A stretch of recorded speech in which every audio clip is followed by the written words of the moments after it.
जय जगन्नाथ पिलाने साहित्यान चैनल को समस्त को स्वागत। आज मध्ययुग ओडिया साहित्यर पृष्ठभूमि रे रीतिजुगर सामाजिक पृष्ठभूमि पढ़ा। रीतिजुगर सृष्टि होगा पूर्वर तार सामाजिक अवस्था कौन थिला, कारण सप्तदश और अष्टादश शताब्दीर जनजीवन और सामाजिक परिवेश अध्ययन कले जना पड़े जे सेतेबेले समाज रे मुष्टिमय व्यक्ति भोगविलास और ऐश्वर्य भितर कालतीपात करथिला बेले अवशिष्ट वर्गर लोक माने अत्यंत दुर्विसह जीवन यापन करथिले। ता सहित मोगल सम्राट मानक राजकीय ऐश्वर्य एवं भोगविलास शीर्ष स्थान में पहुंची। मोगल बादशाह माने हीरा नीला खचित मूल्यवान पोशाक परिधान करथिले, अलंकार परिधान करथिले। तांकर खाद्यपेय अंगभूषण सबू थिला अभिजात्यपूर्ण। से ए समय सामंत प्रथा मध्य गढ़ी उठिथिला। सम्राट मानकर विलासमय जीवन यापन प्रणाली को अनुकरण करी मोगल कर्मचारी तथा सामंत एवं प्रादेशिक शासक माने मध्य अनुरूप जीवन यापन आरंभ कर देथिले।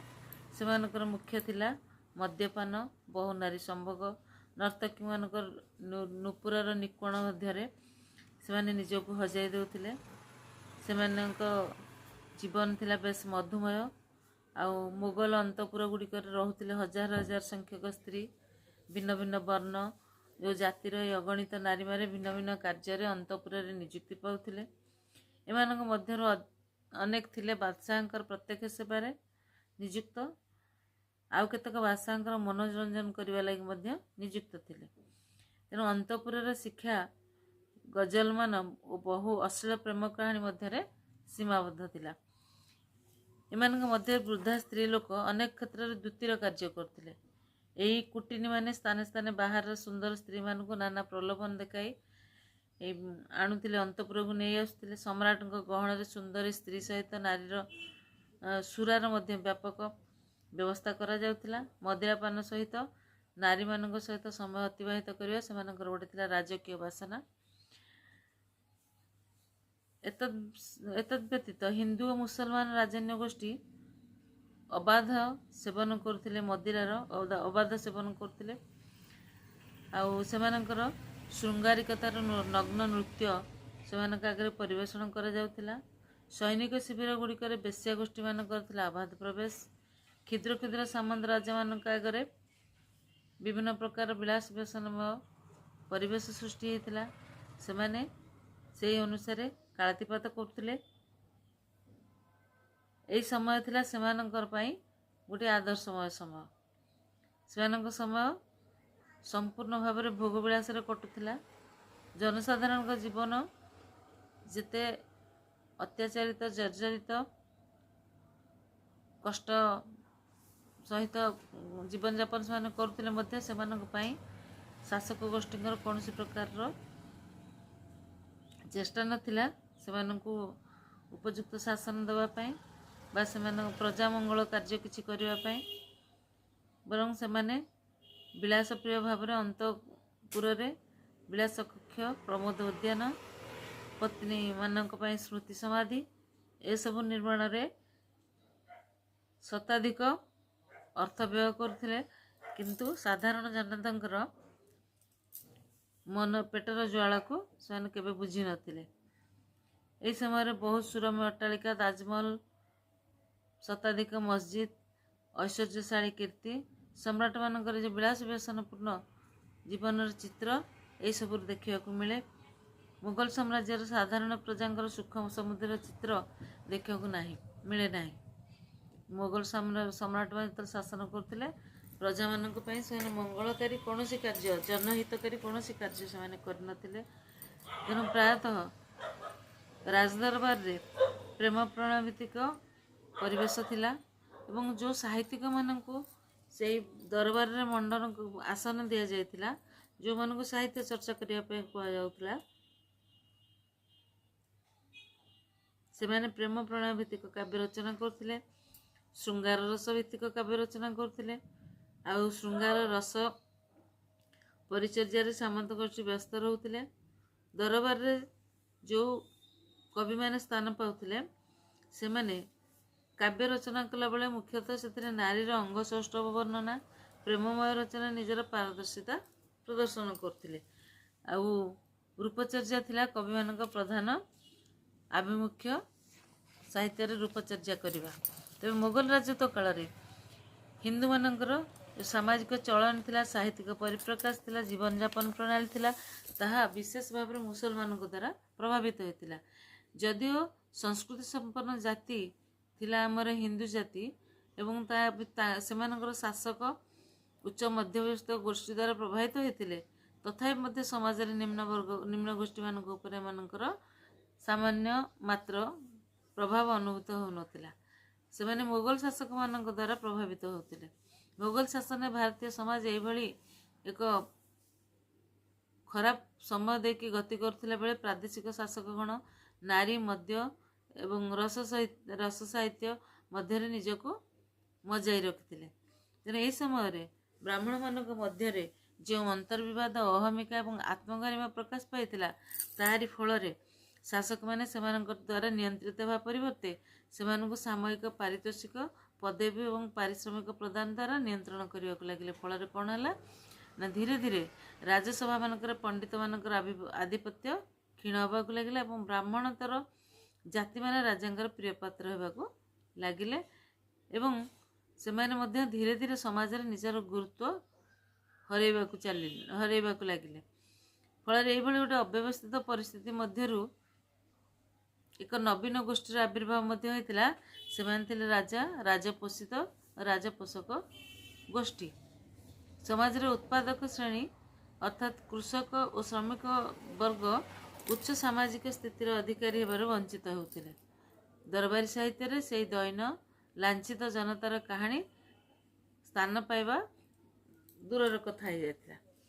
କାରଣ ଯେହେତୁ ଏଟା ଦରବାରୀ ସାହିତ୍ୟ ସୃଷ୍ଟି ହେଉଥିଲା, ସେତେବେଳେ ଦରବାରର ବିଭିନ୍ନ ପ୍ରକାରର ବିଳାସ ବ୍ୟସନ ଯେଉଁ ତାଙ୍କର ପରିବେଶ ବିଷୟରେ ବର୍ଣ୍ଣନା ଦେଖିବାକୁ ମିଳୁଥିଲା। ତେବେ ମଧ୍ୟକାଳୀନ ସମୟ ଖଣ୍ଡରେ କବି ଓ କଳାକାର ସେମାନଙ୍କର ଗୋଷ୍ଠୀ ଥିଲା ସ୍ୱତନ୍ତ୍ର। ସମାଜର ବୁଦ୍ଧିଜୀବୀ ଏବଂ ସମ୍ମାନସ୍ପଦ ବ୍ୟକ୍ତି ଭାବେ ଏମାନଙ୍କୁ ଉଚ୍ଚ ଆସନ ମିଳିଥିଲା। ଆଉ ନିଜର ପାଣ୍ଡିତ୍ୟ ବଳରେ ଏମାନେ ବାଦଶାହ ଏବଂ ଅମୀରମାନଙ୍କ ମନକୁ ଜିତି ଯାଇଥିଲେ ଏବଂ ରାଜକବି ବା ଦରବାରୀ କବି ଭାବରେ ସେମାନେ ସୌଭାଗ୍ୟ ଅର୍ଜନ କରିଥିଲେ, ଯାହାକି ସେମାନଙ୍କୁ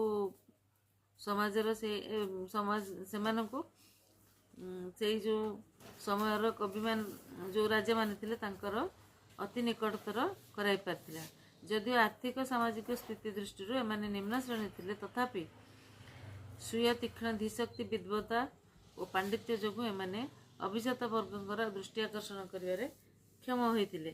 ଦିଲ୍ଲୀ ମୋଗଲ ଦରବାର ଥିଲା ସେମାନଙ୍କର ପ୍ରିୟ ଆବାସସ୍ଥଳୀ। ସମ୍ରାଟ ଔରଙ୍ଗଜେବଙ୍କ ଶାସନ ସମୟରେ ଯୁଦ୍ଧ, ବିପ୍ଳବ ଏବଂ ରାଜନୈତିକ ଅସ୍ଥିରତା ଯୋଗୁଁ ଯେଉଁ ବିପର୍ଯ୍ୟସ୍ତ ପରିସ୍ଥିତି ସୃଷ୍ଟି ହୋଇଥିଲା, ତାହା ସାମାଜିକ ସ୍ଥିତିକୁ ଦୋହଲାଇ ଦେଇଥିଲା। ଦିଲ୍ଲୀ ଦରବାରର ମାୟା ମମତା ଛାଡ଼ି ବିଭିନ୍ନ ପ୍ରାଦେଶିକ ରାଜା, ସୁବେଦାର ଏବଂ ନବାବମାନେ ରାଜସଭାରେ ରାଜନୈତିକ ଆଶ୍ରୟ ଗ୍ରହଣ କଲେ। ତାପରେ ପୁରୁଷାନୁକ୍ରମେ ସମ୍ରାଟଙ୍କ ସାରସ୍ୱତ ପ୍ରୀତିର ନିଦର୍ଶନ ସ୍ୱରୂପ ଦିଲ୍ଲୀ ଦରବାରକୁ କେନ୍ଦ୍ର କରି ଗଢ଼ି ଉଠିଥିଲା ଉଚ୍ଚ ସାଂସ୍କୃତିକ ବାତାବରଣ, ତାହା କ୍ରମେ ମଧ୍ୟ ଅପସରି ଯାଇଥିଲା। ମୋଗଲ ଶାସକମାନଙ୍କର ଥିଲା ନାରୀ ସମାଜ ପ୍ରତି ଗୋଟେ ଭୋଗାତ୍ମକ ଦୃଷ୍ଟିଭଙ୍ଗୀ, ଯାହା କ୍ରମଶଃ ପ୍ରାଦେଶିକ ଶାସକମାନଙ୍କ ମଧ୍ୟରେ ଦେଖିବାକୁ ମିଳିଲା। ଆଞ୍ଚଳିକ ସାହିତ୍ୟ ମଧ୍ୟକୁ ଧୀରେ ଧୀରେ ଏହା ସଂକ୍ରମିତ ହେଲା। ନାରୀ ହେଲା କାବ୍ୟର ମୁଖ୍ୟ ଉପାଦାନ। ସେମାନଙ୍କର ଅଙ୍ଗ ସୌଷ୍ଠବ ହୋଇଗଲା କାବ୍ୟର ମୁଖ୍ୟ ଆକର୍ଷଣ। ସେମାନଙ୍କର ପ୍ରେମ, ମିଳନ, ବିଚ୍ଛେଦ ରାଗିଣୀରେ କାବ୍ୟକୁଞ୍ଜ ନିନାଦିତ ହେବାକୁ ଲାଗିଲା। ରାଜପୁରୀ ହେଲା ଅଳକାପୁରୀ, ରାଜା ମହାରାଜାଙ୍କର ଉପବନ, ନନ୍ଦନକାନନର ସମସ୍ତ ସୁଷମା ନେଇ ପରିପ୍ରକାଶିତ ହେଲା। ନାମକୁ ମାତ୍ର ଶାସକ ବୋଲାଉଥିବା ଏହି ଅବାଞ୍ଛିତ ଶାସକ ଗଣ ନାରୀ, ମଦ୍ୟ ଏବଂ ଶୃଙ୍ଗାର ରସରେ ପରିପୂତ ହେବାକୁ ଲାଗିଥିଲେ। ସେଥିପାଇଁ ଏହି ସମୟ ସୀମା ମଧ୍ୟରେ ରଚିତ ହୋଇଥିବା କୌଣସି କାବ୍ୟରେ ସାଧାରଣ ମଣିଷର ହସକାନ୍ଦ, ତାର ଆନନ୍ଦ ବିଷାଦ, ଏଇଭଳି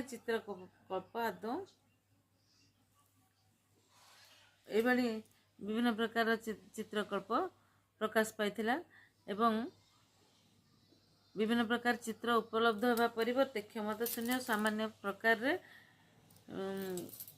जो रही आमर राजपुत्र और राजकन्या मान थिले सेमानकर कहानी को नहीं विभिन्न प्रकार काव्य कविता रचित होगा आरंभ होता। सर्वभारतीय स्तर में यही समय सामाजिक जीवन में जो स्थानता परिलक्षित होता ओडिशा मध्य से मुक्त नथिला। मध्ययुग ओडिया रीति काव्य यार चरम प्रतिफलन जेकोसी पाठक सहज लक्ष्य कर आउ कौन होता ना से साधारण जनता पराधीन जीवन यापन करते राजन्य वर्ग और साधारण जनजीवन नैराश्यमय और जीवन यापन मन तुच्छ माने जीवन यापन प्रणाली को आहरी आदर नहीं से नैराश्य जर्जर मन तुच्छ साधन करे जीवन अनेक परिपुष्ट पथ माने मार्ग पथरुत हो मनीष आलस्य को आश्रय करे। आलस्य एक विलास विलास श्रृंगार श्रृंगारी अच्छी नारी श्रृंगारी व्यक्ति होती नारी प्रिय से मध्ययुग ओडिया काव्य साहित्य में श्रृंगारिकता विलासिता और नारी प्रति भोगासक्त दृष्टिभंगी प्रमुख भाग में मुख्य भूमिका ग्रहण करते। एबे देखिबा रीति साहित्य रे समकालीन सामाजिक परिवेश मुगल एवं सामंत वर्ग सहित साहित्यर संजोग रे एक नूतन काव्य संपदार जन्म नेला जार केन्द्रबिंदु हेले कवि सम्राट उपेन्द्र भंज विदग्ध कवि अभिमन्यु सामंतसियार कल्लोल कवि दीनकृष्ण दास। यथार्थ भाव में भावद्रव्यर विनिमय निमित्त उपयुक्त ग्राहकर आवश्यकता निहाती आवश्यक। तदनुरूप तत्कालीन राजा महाराजा नवाब बादशाह सामंत राजा जड़े जड़े काव्य रसिक बुद्धजन थिले जो मैंने ही पन्य पसरार उपयुक्त मूल्यांकन कर मध्यकालीन ओडिया काव्य साहित्य केवल रसिक पंडित कविद सुज्ञानी सुधा माने शुद्धि सुज्ञानी एवं शुद्धि बुद्धिजन विवेकी एभली विभिन्न प्रकार विभाव प्रीति संपादन पाई कवितार काव्य रूप को मूर्तिमंत करने लगी ग्रहण करथिला। ओडिया काव्य साहित्य रे रीतिजुगर उन्मेष बेल को घुमुसर राजकवि धनंजय भंज विषय आलोचना करने को पड़ी था। से धनंजय भंजकर आविर्भाव घटी विलास प्रति और विभत्सतापूर्ण जीवन धारा मुगल दरबार विलासिता प्रभाव रे एकांत प्रभावित होता दृष्टांत देखा मिलता। अनुज थे गोविंद भंज से थाटा राजा रूप नियुक्त होते राज्य शासन समस्त दायित्व न्यस्त करी से निजे आमोद प्रमोद और गीत गोविंद भूल कहली भोगविलास तथा काव्य साहित्य चर्चार लिप्त रोते। दरबार थिला विलासमय संगीत चर्चार प्रधान केन्द्र एवं से नाना धरण वाद्ययंत्र रही। अंतपुर भितर संगीतर मूर्छना एवं से जो माने अंतपुर रोते से नाच से नृत्य शुणा को मिलूला। तेणु से गोटे रक्षित स्वरूप रही जाइतिले। से गोटे जगती निर्माण करी 70,000 टंका व्यय करथिले एवं एही जो जगती रे खटदोली बांकिया बंधा होइतिला एवं सेथिरे नवरत्न खचित नानाविध कारुकार्य शोभा पाउथिला। एसबु तांकर विलासमय संभोग प्रीतिर निदर्शन हेले हैं। सामाजिक भाव में जौन आचरण यथेष्टता और भ्रष्टाचार संकेत मान बहुत तल को चली जाता।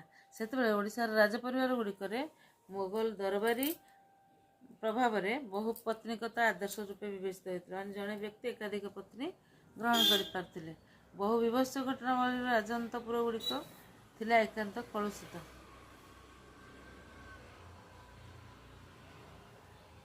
भंज राजवंश ए विभत्सता चरम सीमा को स्पर्श करथिला गवेषक माने मत दियंती। तेबे धनंजय भंजक राणी ଥିଲେ ମଣ୍ଡା ଦେବୀ, ତାଙ୍କର ପୁତ୍ର ଥିଲେ ନୀଳକଣ୍ଠ ଭଞ୍ଜ।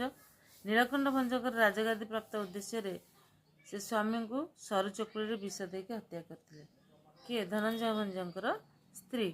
ଏହି ଉଦ୍ଦେଶ୍ୟରେ ଘନଭଞ୍ଜଙ୍କୁ ମଧ୍ୟ ସେତେବେଳେ ନୃଶଂସ ଭାବରେ ହତ୍ୟା କରାଯାଇଥିଲା। ଭୋଗବିଳାସ ଏବଂ ନାରୀ ସମ୍ଭୋଗମୟ ବାଲୁକାରାଶିର ତଳେ ତଳେ ଅନ୍ତଃସଲୀଳା ଫଲ୍ଗୁ ପରି ଷଡ଼ଯନ୍ତ୍ର, ହତ୍ୟା ପ୍ରଭୃତି ଅମାନୁଷିକ ଆଚରଣର ଧାରା ଧୀରେ ଧୀରେ ପ୍ରଭାବିତ ହେବାକୁ ଲାଗିଲା। ଏସବୁ ପରିସ୍ଥିତି ଭିତରେ ଜାତିର ସାଂସ୍କୃତିକ ଚେତନାର ଦୀପଶିକ୍ଷା କ୍ରମେ ନିଷ୍ପ୍ରଭ ହୋଇ ଆସୁଥିଲା।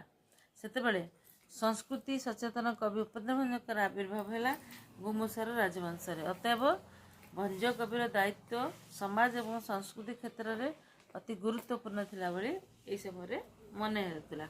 ତେବେ ଓଡ଼ିଆ ରୀତି କାବ୍ୟରେ ଶାସକ ଏବଂ ସାମନ୍ତମାନଙ୍କର ବିଳାସ ବେସନ, ନାରୀର ରୂପ ବର୍ଣ୍ଣନା, ରାଜାମାନଙ୍କର ଛଳନା, ନଗର ଉଦ୍ୟାନ ଆଉ ତା ସହିତ ପ୍ରେମ କାହାଣୀ ଆଦି ସେଇ ରଚନା ଗୁଡ଼ିକରେ ସ୍ଥାନ ପାଉଥିଲା। ଆଉ ସେସବୁ ପାଠ କଲେ ତତ୍କାଳୀନ ସାମାଜିକ ସ୍ଥିତି ସମ୍ବନ୍ଧରେ ଜ୍ଞାନ ମାନେ କିଛିଟା ଧାରଣା ତ ନିଶ୍ଚିତ ସୃଷ୍ଟି ହେବ। ରାଜା ଓ ବାଦଶାହମାନଙ୍କ ପାଇଁ କୁଚକ୍ରୀ କୁଟିଳା ବୃଦ୍ଧା ଦୂତୀମାନେ ସୁନ୍ଦରୀ ରମଣୀମାନଙ୍କୁ ଘେନି ଆଣୁଥିଲେ, ସେ ବିଷୟ ବର୍ଣ୍ଣନା ଅଛି ରୀତି ସାହିତ୍ୟରେ। ରୀତି କାବ୍ୟରେ ଦୂତୀର ସ୍ୱରୂପ ଉପରୋକ୍ତ ବୃଦ୍ଧା କପଟଚାରିଣୀ ଦୂତୀଙ୍କ ସ୍ୱରୂପର ଅଧିକ ନିକଟବର୍ତ୍ତୀ ମନେ ହୁଏ। ସାମନ୍ତମାନଙ୍କ ଦରବାରରେ ମଦିରାପାନ, ସୁନ୍ଦରୀ ନର୍ତ୍ତକୀଙ୍କ ନୃତ୍ୟ ପ୍ରଦର୍ଶନ ଏ କାଳରେ ଥିଲା ଅବାଧ। ତେଣୁ ଏ ଯୁଗର ସାହିତ୍ୟରେ ଦରବାରୀ ଘଟଣା ଏବଂ ପ୍ରସଙ୍ଗ ମୁଖ୍ୟ ସ୍ଥାନ ଅଳଙ୍କୃତ କରିଅଛି। ତତ୍କାଳୀନ ସମାଜର ଏତାଦୃଶ ଅଧୋଗତିର ସ୍ୱାଭାବିକ ପରିଣାମ ହେଉଛି ନୈତିକ ଅଧୋଗତି। ହିନ୍ଦୁମାନେ ଯୁଗ ଯୁଗ ଧରି ପଦଦଳିତ ହେବା ସହିତ ମୁସଲମାନ, ସୁବେଦାର, ହିନ୍ଦୁ, ସାମନ୍ତ ରାଜାଙ୍କର ଅତ୍ୟାଚାରରେ ଶିକାର ହୋଇପଡ଼ିଥିଲେ। କିନ୍ତୁ ଅନ୍ୟପକ୍ଷରେ ଦେଶର ମୁସଲମାନ ସମ୍ପ୍ରଦାୟ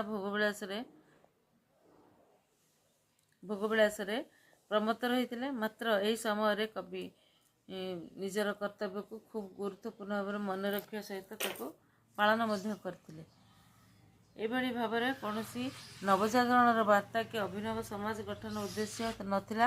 କେବଳ ଥିଲା 16ଶ ଶତାବ୍ଦୀ ମଧ୍ୟକାଳକୁ 19ବିଂଶ ଶତାବ୍ଦୀର ମଧ୍ୟକାଳ ପର୍ଯ୍ୟନ୍ତ ଓଡ଼ିଶାର ଜନଜୀବନ ଉଦ୍ଭାବନ, ନୂତନ ଚିନ୍ତା, ନବଜାଗରଣ ଓ ତା ପକ୍ଷରେ ଆଦୌ ସମ୍ଭବପର ହୋଇନଥିଲା। ଏବଂ ତାର ଯେଉଁ ଏକମାତ୍ର ଚିନ୍ତା ଥିଲା, ଯାହା ଅର୍ଥ ତାର ସୁରକ୍ଷା କରିବା, ସାମାଜିକ ନୈରାଶ୍ୟ ଏବଂ ବିଭୀଷିକାର ଅନ୍ଧକୂପ ଭିତରୁ ଋତୁଯୁଗର ରସାଳ କାବ୍ୟ ସାହିତ୍ୟରେ ଯେଉଁ ଉନ୍ମେଷ ଏବଂ ସେଥିରେ ଯେଉଁ ଥିଲା କବିମାନଙ୍କର କୃତିତ୍ୱ, ତାହା ଅତ୍ୟନ୍ତ ବିସ୍ମୟକର ମନେ ହୁଏ। ପିଲାମାନେ ଆଜି ପାଇଁ ଏ କ୍ଲାସ୍ ଏତିକିରେ ଥାଉ। ନେକ୍ସଟ କ୍ଲାସ୍ରେ ଆମେ ରୀତି ସାହିତ୍ୟର ସାମାଜିକ ରୀତିନୀତି ବିଷୟରେ ପଢ଼ିବା। ରହିଲି। ସାହିତ୍ୟାୟନ ଚ୍ୟାନେଲକୁ ସମସ୍ତେ ସ୍ୱାଗତ କରିବ, ସବସ୍କ୍ରାଇବ୍ କରିବ, ନୂଆ ପାଠକୁ ଦେଖିକି ପ୍ରିପେୟାର ହେବ, କାରଣ ଅଳ୍ପ ଦିନ ରହିଲା ତୁମମାନଙ୍କର ଏକ୍ସାମ୍।